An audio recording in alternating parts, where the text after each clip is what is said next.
In today's video, we're going to go over 8 timeless, tried and true ways to make your living room look cozy and feel so comfortable. We're covering furniture layouts, the psychology of space and shapes, color, texture, decor, and all the interesting ideas you won't find on Pinterest. So spend the next 10 minutes with me and you might find some interesting information that can help make your home really, really nice.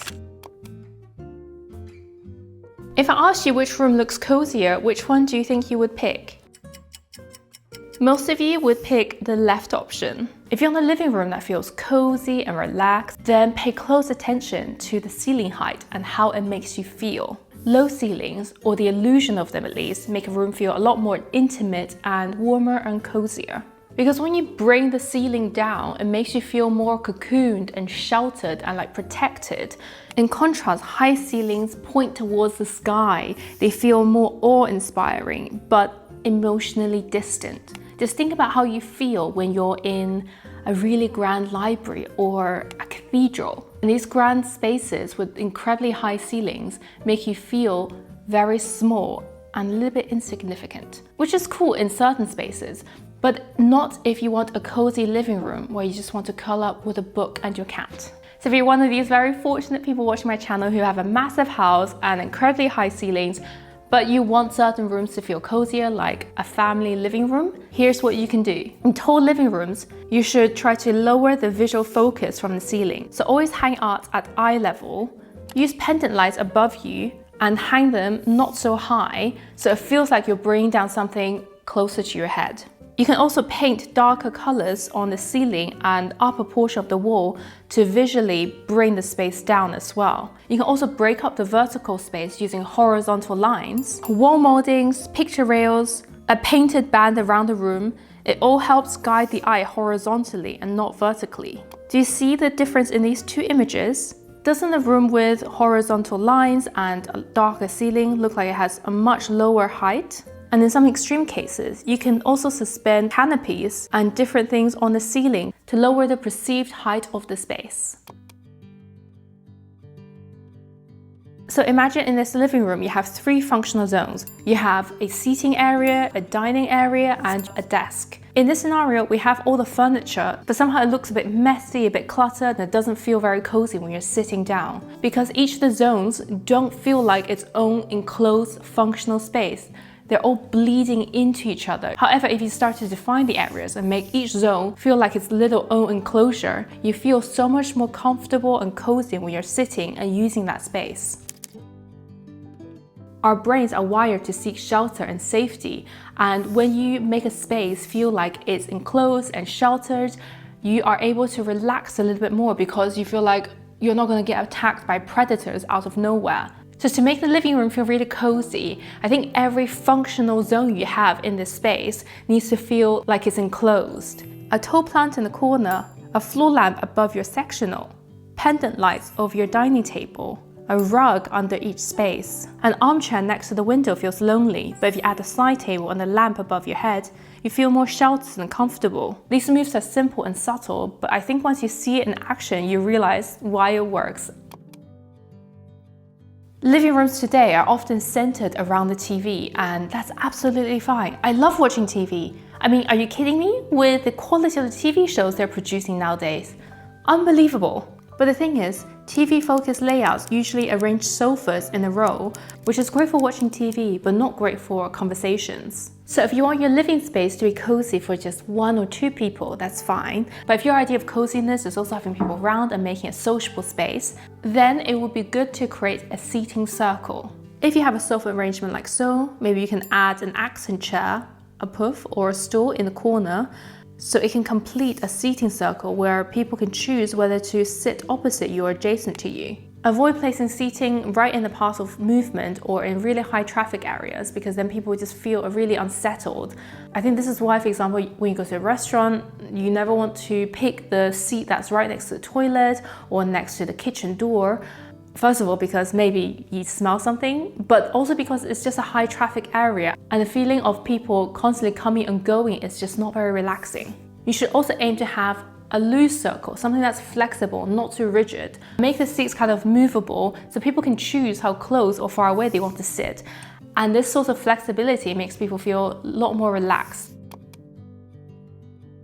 Most modern chairs are built for an average person, but we're different people and we come in all different sizes. A short person and a tall person don't sit the same way. Some perch, some sprawl. One chair can't work for everyone or for every mood. And when every chair in the room is the same, someone is always uncomfortable. So having a living space with different chairs gives you different options for all these sorts of scenarios and moods and shapes and body sizes. Mix different types of chairs in a space. Armchairs, stools, puffs, sofas, sectionals. Mix and matching furniture won't just make it look more curated and stylish, it can also feel really great for the people.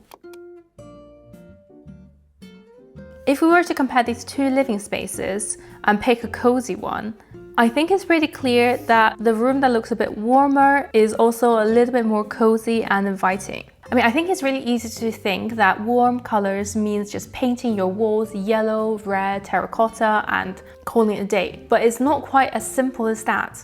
This warm color living room can look and feel very cozy during the day, but if you take the same room and light up at night with bright white fluorescent light, it will feel very cold, sterile and emotionally uncozy. And you can get a lot of rooms that are decorated in shades of grey, blue, greens, the cold tones, that still feels very inviting and cozy. So the real source of the warmth is not the color of the room, but it's the color of the light that fills the room. We find rooms with warm colored light more cozy because light with red and yellow tones calms our nervous system. It makes people's skin look healthier, food more appetizing, and everything just looks more inviting.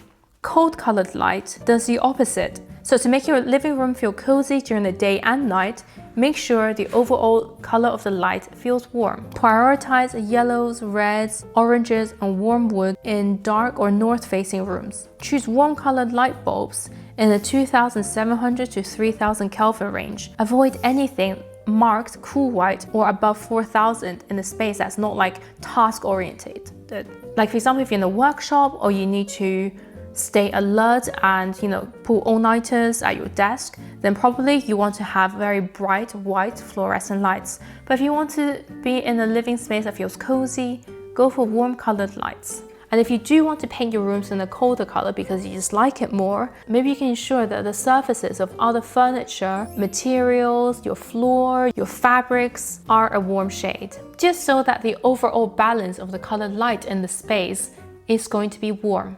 Design is such a visual process, so I'm excited to talk about Milanote today, a tool for organizing your creative projects, and also the sponsor of today's video. So I use Milanote to capture ideas, research, and organize my design videos in a really cool visual way. Right now, I'm using Milanote to explore what makes a bedroom feel cozy. When I'm in the researching and brainstorming stage, I pull a lot of ideas from books, papers, I collect photos and make models to visualize concepts, and then bring it all together on one board.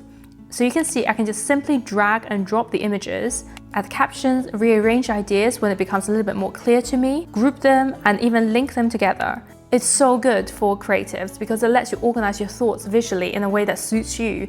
Seeing all these ideas represented visually on one page is so helpful because it helps me get all the ideas that's up here and turn it into something real, whether it's a mood board for a design project or a video. I can add notes, images, videos, tasks, and more. And if during the process a new idea pops up, I just create another board in the same space. So now I'm researching an idea for a video, but imagine at the same time I'm getting ideas for a bedroom redesign. Then I can simply create a mood board and just drop in any inspiring images that's kind of related. So now you can capture all your ideas in one place. Nothing slips through the cracks. And with over 100 built-in templates, it's really easy to start your own project. So whether you're brainstorming, building a vision board, or creating a logo or a film mood board, there is a template for every creative project that you can think of. And if you want to share your ideas with someone, in this case, my husband, because he also has to like these bedroom design ideas, you can invite them very easily and collaborate in real time, like so. Milanote is available for free with no time limit, so yeah, be sure to sign up using the link in my description below. A room without any signs of life, like plants, flowers, greenery, nature, it feels very sterile and unalive. That's why I not so secretly dislike the old beige, old cream aesthetic. It kind of reminds me of deserts, places that are very dry and sad. And that is not a cozy space. From an evolutionary perspective, we feel safest and most at ease in environments that supports life. So in your living room, on surfaces where you look at a lot, like, I don't know, a coffee table or a dining table, could you keep some fresh flowers or, plants or, herbs? And don't be afraid to play with heights with your plants. Corners are the perfect space for having tall plants. Look at all of these beautiful living rooms that have tall plants in the corner. If we remove them, don't tell me that it looks better. I love to have plants that hang a little bit on the top of a shelf, just out of reach, because I think it adds a really beautiful element. And when it comes to the pots, you can use natural warm materials like terracotta, woven baskets, and ceramics. I would avoid glossy plastics because I think it feels a bit artificial and it's the opposite of being alive. It's definitely more spaceship than feel good nature.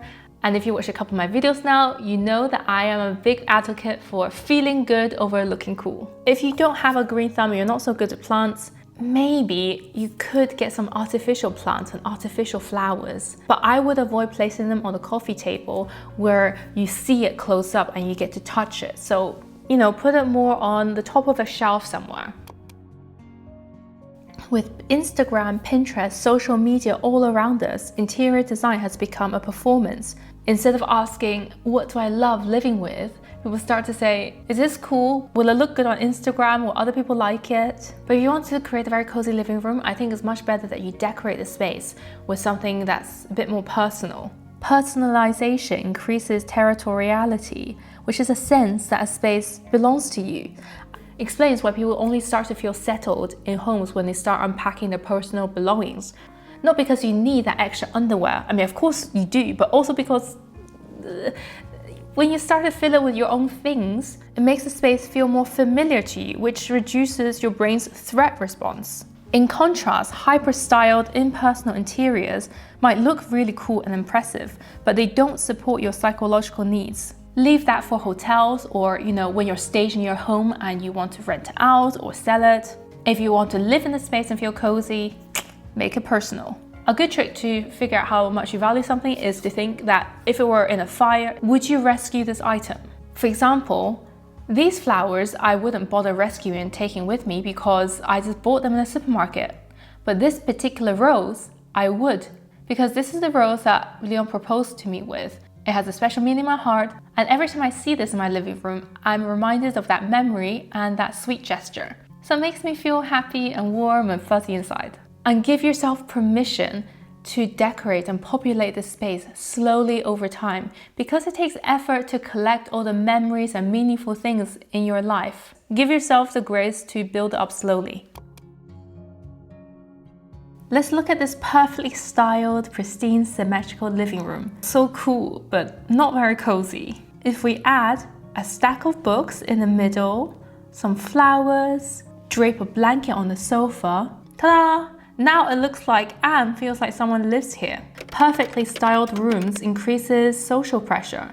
You feel like guests in a place you're not meant to touch. But when a space shows small imperfections, a blanket that's rumpled, a chair that's been used, a cushion that looks slightly off-center, you're more relaxed. These subtle cues signal that the space is already in use and you won't mess it up. So what can we do to make our space feel a bit undone?